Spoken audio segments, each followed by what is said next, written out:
Osée, chapitre 9. Israël, ne te livre pas à la joie, à l'allégresse, comme les peuples. En effet, tu t'es prostitué en abandonnant ton Dieu, tu as aimé un salaire impur dans toutes les aires à blé. L'air de battage et le pressoir ne les nourriront pas, et le vin nouveau leur fera défaut. Ils ne resteront pas dans le pays de l'Éternel. Éphraïm retournera en Égypte, et ils mangeront en Assyrie des aliments impurs. Ils ne verseront pas de vin en l'honneur de l'Éternel. Leurs sacrifices ne lui seront pas agréables. Ce sera comme un repas de deuil pour eux. Tous ceux qui en mangeront se rendront impurs. Oui, leur pain ne sera que pour eux. Il n'entrera pas dans la maison de l'Éternel. Que ferez-vous lors des jours solennels, lors des fêtes de l'Éternel?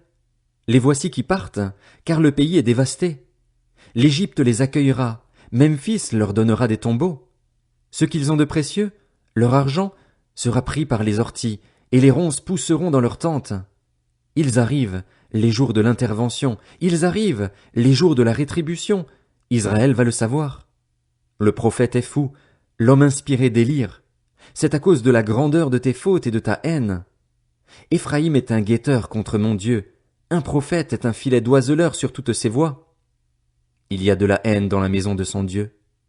Ils sont plongés dans la corruption comme à l'époque de Gibéa. L'Éternel se souviendra de leurs fautes, il punira leurs péchés. J'ai trouvé Israël comme des raisins dans le désert, j'ai vu vos ancêtres comme les premiers fruits d'un figuier, mais ils sont allés vers Baal-Péor. Ils se sont consacrés à l'infâme idole et ils sont devenus aussi détestables que l'objet de leur amour. La gloire d'Éphraïm s'envolera comme un oiseau. Plus de naissance, plus de grossesse, plus de conception.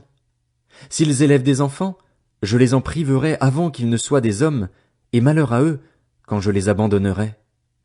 Aussi loin que portent mes regards du côté de Tyr, Éphraïm est planté dans un pâturage. Mais Éphraïm conduira ses enfants vers celui qui les tuera. Donne-leur, Éternel. Que leur donneras-tu? Donne-leur un ventre qui avorte et des seins desséchés. Toute leur méchanceté s'est montrée à Gilgal. C'est là que je les ai pris en haine. À cause de la méchanceté de leurs agissements, je les chasserai de ma maison. Je ne continuerai pas à les aimer. Tous leurs chefs sont des rebelles. Éphraïm est frappé, sa racine est devenue sèche. Ils ne porteront plus de fruits et, s'ils ont des enfants, je ferai mourir ces objets de leur tendresse. Mon Dieu les rejettera parce qu'ils ne l'ont pas écouté, et ils seront errants parmi les nations. Osée, chapitre 10. Israël était une vigne fertile qui produisait beaucoup de fruits. Plus ses fruits étaient abondants, plus il a multiplié les autels. Plus son pays était prospère, plus il a embelli les statues.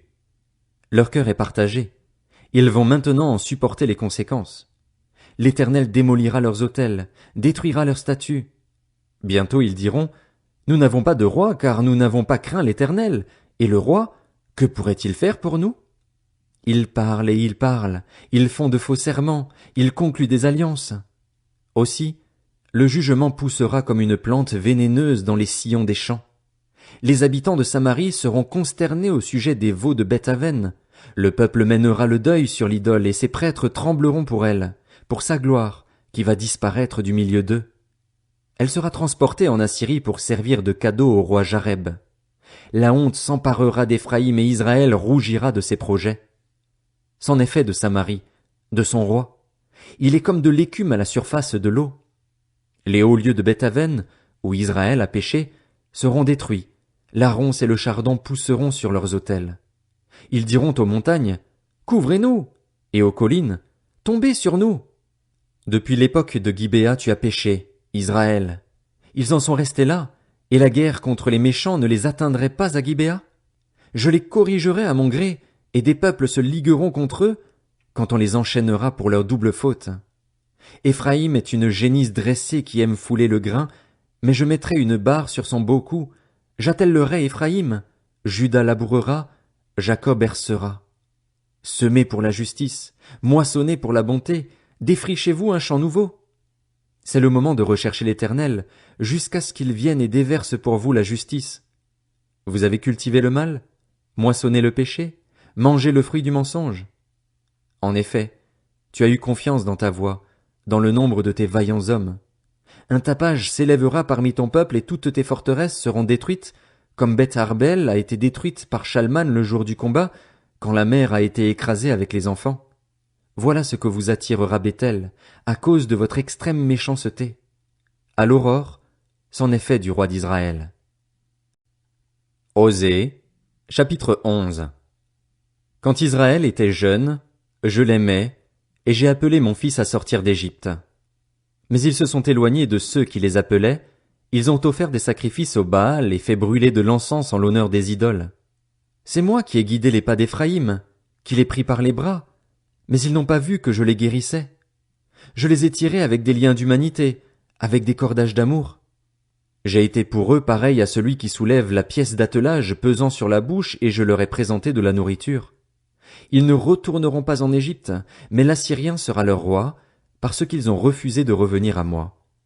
L'épée fondra sur leur ville, exterminera, détruira leur soutien, à cause des projets qu'ils ont eus. Mon peuple est enclin à s'éloigner de moi. On les rappelle vers le Très-Haut, mais aucun d'eux ne se lève. Comment te traiterai-je, Éphraïm? Faut-il que je te livre à l'ennemi, Israël? Dois-je te traiter comme Adma, te rendre semblable à Tseboïm? Je suis tout bouleversé, je suis rempli de compassion. Je n'agirai pas en fonction de l'ardeur de ma colère. Je renonce à détruire Éphraïm, car je suis Dieu, et non pas un homme. Je suis saint au milieu de toi, je ne viendrai pas avec colère. Ils suivront l'Éternel qui rugira comme un lion, car il rugira, et des enfants accourront de la mer. Ils accourront de l'Égypte, pareil à un oiseau, et de la Syrie, pareil à une colombe, et je les ferai habiter dans leurs maisons, déclare l'Éternel.